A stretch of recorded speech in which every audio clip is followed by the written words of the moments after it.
Start chapter 9 method of separation of variables wave heat and Laplace equation. इस chapter में हम wave equation, heat equation और Laplace equation के बारे में पढ़ेंगे। वेव इक्वेशन वन डायमेंशनल में भी पढ़ेंगे, टू डायमेंशनल। वन डायमेंशनल मतलब एक ही वेरिएबल पे डिपेंड करेगी, एक्स पर। Heat wave in two dimensional में टू वेरिएबल्स पे, एक्स पे भी और वाई पे भी। सेम ही इसी तरह से हीट और लैप्लास इक्वेशन। तो देखो सबसे पहले हमारे पास इस टेबल पे आओ। देखो इसमें वन डायमेंशन वेव इक्वेशन दे रखी है, कर्ली स्क्वायर यू बाय में कर्ली एक्स स्क्वायर, मतलब यू का एक्स की रिस्पेक्ट में दो बार पार्शियल डेरिवेटिव हो रखा है, equal to 1/c square some constant, curly square u by curly t square. U का 2 टाइम डिफरेंशिएशन हो सका है, पार्शियल डिफरेंशिएशन हुआ है टी की रिस्पेक्ट में।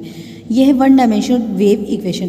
पहले मैं आपको वन डायमेंशनल वेव इक्वेशन ही बता रही हूँ, सिर्फ इसी को हम स्टडी करेंगे। तो देखो आर्टिकल पे आओ, हमारे पास आर्टिकल है one dimensional wave equation solution by method of separation of variable. मतलब वन डायमेंशनल वेव इक्वेशन को अब हम इसका सॉल्यूशन फाइंड आउट करेंगे। तो देखो अभी मैंने आपको बताया वन डायमेंशनल वेव इक्वेशन कौन सी होती है, curly square u by curly x square equal to 1/c square curly square u by में कर्ली टी स्क्वायर। ये इक्वेशन है हमारे पास वन डायमेंशनल वेव इक्वेशन। इनमें हमें इसका सॉल्यूशन फाइंड आउट करना है। तो हमने मान लिया अपनी तरफ से late solution of one dimensional wave equation be written as uxt is equal to xxtt। मतलब हमने मान लिया जो ये इक्वेशन है वन डायमेंशनल वेव इक्वेशन, इसका सॉल्यूशन ये आएगा u of xt that means u of xt का मतलब u आएगा दो x का भी फंक्शन और t का भी function is equal to capital x। ये होगा सिर्फ x का फंक्शन, एक आएगा कैपिटल T, ये होगा सिर्फ ओनली t का फंक्शन। तो हमने मान लिया ये हमारे पास सॉल्यूशन आएगा, हम इसको कंसीडर करके चले हैं। u x t is equal to capital x of function of x, capital T function of t और u function of x and t। अब देखो हम क्या करेंगे, इसमें हम क्या करते हैं, डेरिवेटिव करते हैं इसका। ठीक है, इसका डेरिवेटिव करो। देखो u x और t का फंक्शन है, दैट मीन्स u का डेरिवेटिव एक तो x की रिस्पेक्ट में होगा और एक t की रिस्पेक्ट में होगा। पहले हम u का डेरिवेटिव t x की रिस्पेक्ट में करते हैं। Derivative with respect to x। देखो करो एक बार डेरिवेटिव करो इसका, तो कर्ली u बाय में कर्ली x हो जाएगा। यहाँ पे करो x की रिस्पेक्ट में डेरिवेटिव, इस वाले का ही होएगा ना सिर्फ, क्योंकि कैपिटल X ही सिर्फ x का फंक्शन है, ये तो t का फंक्शन है। t की रिस्पेक्ट में करेंगे तो इसका तो डेरिवेटिव होएगा नहीं, ये तो एज इट इज़ रहेगा। x की रिस्पेक्ट में सिर्फ इसका डेरिवेटिव होएगा, मतलब d of capital X। Capital X का डेरिवेटिव करना है ना हमने x की रिस्पेक्ट में, मतलब d बाई डी एक्स करना है इसका, कैपिटल X का। ये ब्रैकेट में लिखा हुआ है ना, इसका मतलब है ये इस स्मॉल x का फंक्शन है, दैट मीन्स इस कैपिटल X का हम डेरिवेटिव कर सकते हैं स्मॉल x रिस्पेक्ट। एक बार और करो तो कर्ली स्क्वायर u बाई में कर्ली x स्क्वायर हो जाएगा। यहाँ से इसका क्या हो जाएगा, d स्क्वायर x बाई में डी एक्स स्क्वायर, और ये एज इट इज़ रहेगा। कर लिया हमने डेरिवेटिव। सेम इसी तरह से अब t की रिस्पेक्ट में करेंगे तो क्या हो जाएगा, कर्ली स्क्वायर u बाई में कर्ली टी स्क्वायर हो जाएगा। t की रिस्पेक्ट में करेंगे तो x कैपिटल X कॉन्स्टेंट रहेगा, ये वाला फंक्शन कॉन्स्टेंट रहेगा, और t का डेरिवेटिव हो जाएगा डी स्क्वायर टी बाई में डी टी स्क्वायर। क्लियर। अब हम क्या करेंगे, इन दोनों वैल्यूज़ को जो हमारे पास ये डेरिवेटिव्स आए हैं इनको अपनी इक्वेशन में पुट करेंगे। तो देखो कर्ली स्क्वायर यू बाई में कर्ली एक्स स्क्वायर की जगह इसकी वैल्यू पुट करो, डी स्क्वायर एक्स बाई में d x square equal to 1/c square, equal to 1/c square. Curly square u by में कर्ली टी स्क्वायर की जगह इसकी वैल्यू पुट करो, x d square T by में D T square. आगे यहाँ तक। उसके बाद देखो यहाँ पे तो 1/c स्क्वायर है, इस 1/c स्क्वायर को उधर ले जाओ तो यहाँ पे c स्क्वायर हो जाएगा ये जाके, तो ये हो गया c square t into d square x by D x square equal to x d square T by में डी टी स्क्वायर। अब हम क्या करेंगे, इस x को तो इधर ले जाएंगे और c स्क्वायर टी को उधर लाएंगे, क्योंकि देखो यहाँ पे x वाले फंक्शन हो जाएंगे फिर इकट्ठे यहाँ पे t वाले, तो हमने इसलिए ऐसा करा। इस x को इधर ले जाओगे तो 1/x हो जाएगा, इस c स्क्वायर टी को इधर ले आओगे तो 1/c स्क्वायर टी हो जाएगा। तो ये हमारे पास अब फॉर्म बन गई 1/x d square x by में d x square equal to 1/c square t upon is into d square T by में डी टी स्क्वायर। अब हमारे पास इक्वेशन आ गई ये। अब इस इक्वेशन में देखो दोनों इक्वल है ना। अब यहाँ पर देखो x तो x का फंक्शन है, t का फंक्शन है। ठीक है, तो देखो इसमें तो यहाँ तो सारी लेफ्ट हैंड साइड में तो x वाली टर्म्स है, राइट हैंड साइड वाले में t वाली टर्म्स है, तो उन्होंने कहा दोनों इक्वल है। तो हमने मान लिया ये किसी कांस्टेंट के इक्वल है। मान लो 1/x d square x by D x square को k मान लो, अगर इसको k के इक्वल रखोगे तो ये भी k ही बनेगा, क्योंकि दोनों इक्वल दे रखे हैं ना, मतलब कि अगर ये k है तो ये भी k ही बनेगा। तो इसको k लेट किया तो इसको भी k लेट करेंगे। अब k पे ना हम कंडीशन अप्लाई करते हैं, या तो k पॉजिटिव हो सकता है मतलब ग्रेटर 0 हो सकता है, या फिर इक्वल टू 0 हो सकता है, या लेस 0 हो सकता है। क्योंकि देखो ये नंबर लाइन होती है, बीच में जीरो होता है, इधर साइड सारी पॉजिटिव क्वांटिटीज आती है, इधर नेगेटिव। तो के की वैल्यू या तो जीरो ही हो सकती है या फिर पॉजिटिव में से कोई भी नंबर हो सकता है या नेगेटिव में से।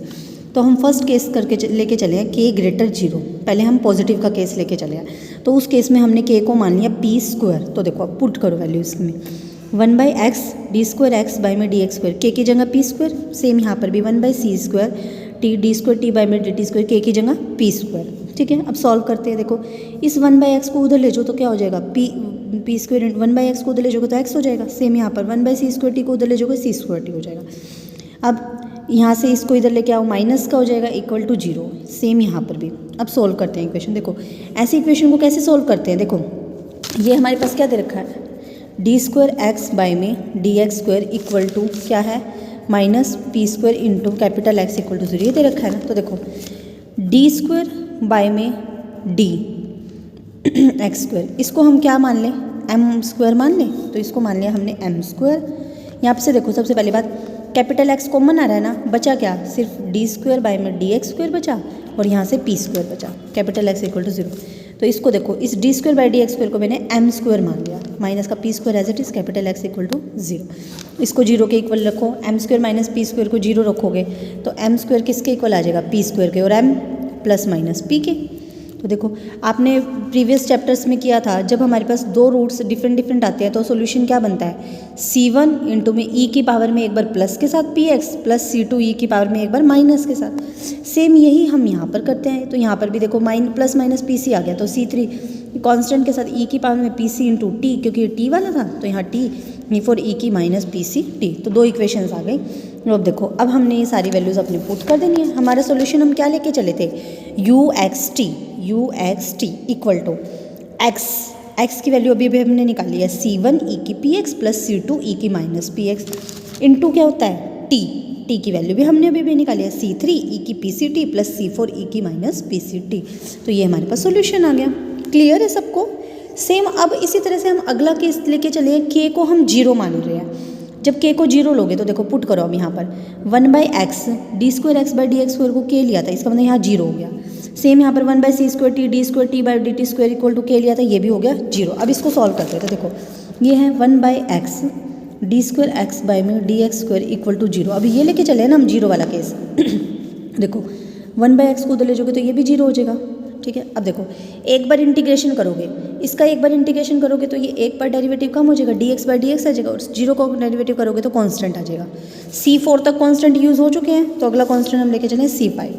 अब दोबारा इंटीग्रेशन करो, एक बार इंटीग्रेशन किया तो ये आ गया, अब एक बार और इंटीग्रेशन करो, इसका x आ जाएगा। C5 का इंटीग्रेशन करोगे तो C5x बन जाएगा, और एक कॉन्स्टेंट इंटीग्रेशन वाला। तो कैपिटल X की वैल्यू आ गई C5x प्लस C6। सेम इसी तरह से t की वैल्यू क्या आ जाएगी, C7t प्लस C8।